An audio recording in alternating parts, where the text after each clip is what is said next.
Assalamualaikum warahmatullahi wabarakatuh. Salam sehat untuk kita semua. Semoga kita dalam kondisi yang sehat walafiat sehingga dapat melaksanakan aktivitas dengan baik dan lancar. Amin.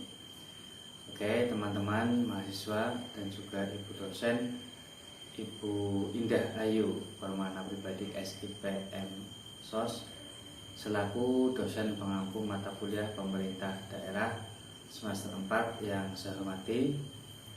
Bertemu lagi dengan saya Junaidi Anas, mahasiswa Universitas Nahdlatul Ulama Purwokerto, Fakultas Sosial Ekonomi dan Humaniora, program studi Administrasi Publik semester 4. Mengawali presentasi, mari kita ucapkan puji syukur kehadirat Allah Subhanahu wa taala bi qaulina alhamdulillahirabbil alamin.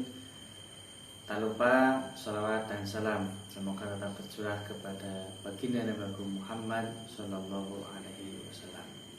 Pada kesempatan kali ini saya akan menyampaikan materi mengenai pengelolaan keuangan daerah yang ada di Indonesia. Saya mengambil contoh adalah pengelolaan keuangan daerah di Kabupaten Banyumas sesuai dengan materi yang disampaikan oleh teman saya kelompok 3, ada Mas Denny, Mas Galang dan Mbak Respa yang menyampaikan pengelolaan keuangan daerah di Kabupaten Banyumas terutama pada saat pandemi COVID-19.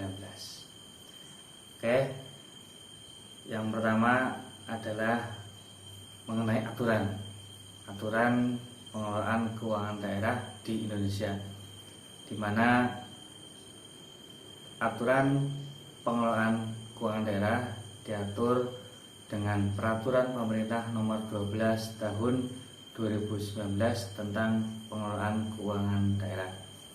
Kemudian atas dasar aturan tersebut, pemerintah Kabupaten Banyumas membuat aturan mengenai rencana kerja pemerintah daerah Kabupaten Banyumas tahun 2023 dengan nomor 32 tahun 2022. Kenapa saya mengambil aturan ini? Karena dalam aturan ini tertulis pengelolaan keuangan daerah baik realisasi ataupun rencana kerja pemerintah daerah dan juga PEN. Apa itu PEN? PEN adalah pemulihan ekonomi nasional pasca pandemi, di mana PEN ini dikhususkan untuk daerah-daerah dalam menangani dan menanggulangi serta memulihkan ekonomi pasca pandemi.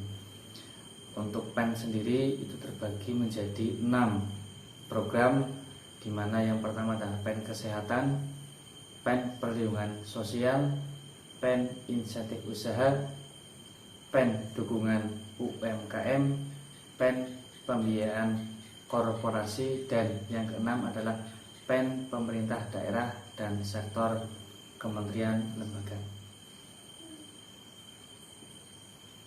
Di tahun 2021,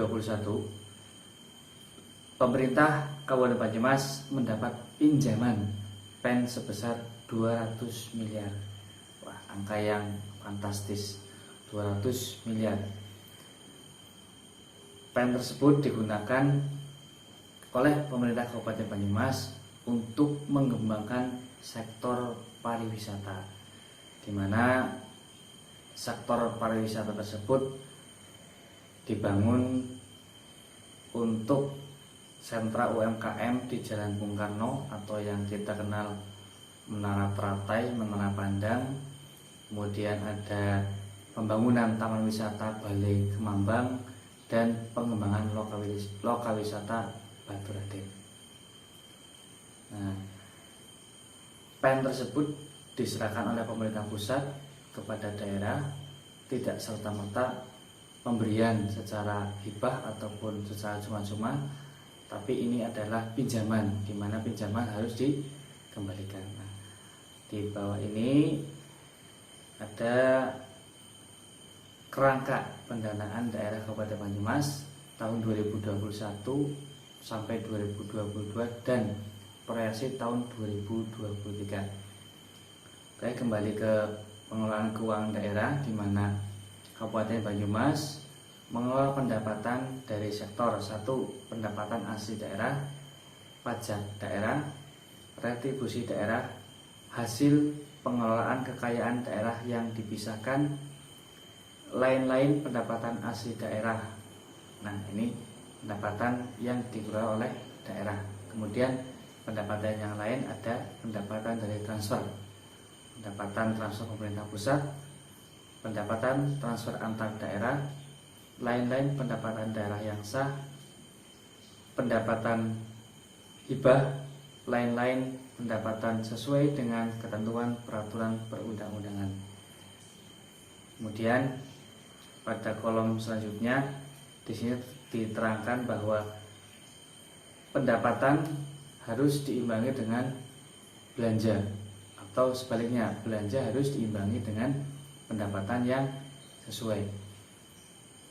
Pada poin 9.3, pengeluaran angsuran pokok pinjaman PEN daerah. Nah, ini pada tahun 2023 Kabupaten Banyumas ditargetkan mengembalikan angsuran pokok pinjaman PEN daerah senilai 20.650 juta. Ini ditargetkan 5 tahun selesai. Nah, demikian yang dapat saya sampaikan mengenai pendapatan ataupun pengelolaan keuangan daerah, di mana Banyumas mengelola pendapatan keuangan daerah dari berbagai sektor, dari PAD, dari pajak, dari retribusi, dan dari transfer ataupun hibah. Kemudian adapun pengelolaannya untuk belanja dan juga pembiayaan, di mana pembelanja dan pembiayaan ada salah satu aspek, ada salah satu pengeluaran untuk pengembalian pinjaman pokok PEN. Begitu teman-teman dan ibu dosen yang saya hormati, sekilas tentang APBD ya, APBD Kabupaten Banyumas dan juga PEN. Terima kasih. Banyak tutur kata yang benar, materi yang kurang jelas ataupun kurang bisa dipahami, mohon maaf yang sebesar-besarnya. Apabila ada pertanyaan silakan tinggalkan komentar di bawah. Apabila kurang jelas silakan di-download saja di Google, banyak tersebar ya. Yang pertama adalah Peraturan Pemerintah Nomor 12 Tahun 2019 tentang Pengelolaan Keuangan Daerah, dan juga Peraturan Bupati Banyumas Nomor 32 Tahun 2022 tentang Rencana Kerja Pemerintah Daerah Kabupaten Banyumas tahun 2023. Sekian, terima kasih. Kurang lebihnya mohon maaf. Saya akhiri, wallahu muwaffiq ila aqwamit thoriq. Assalamualaikum warahmatullahi wabarakatuh.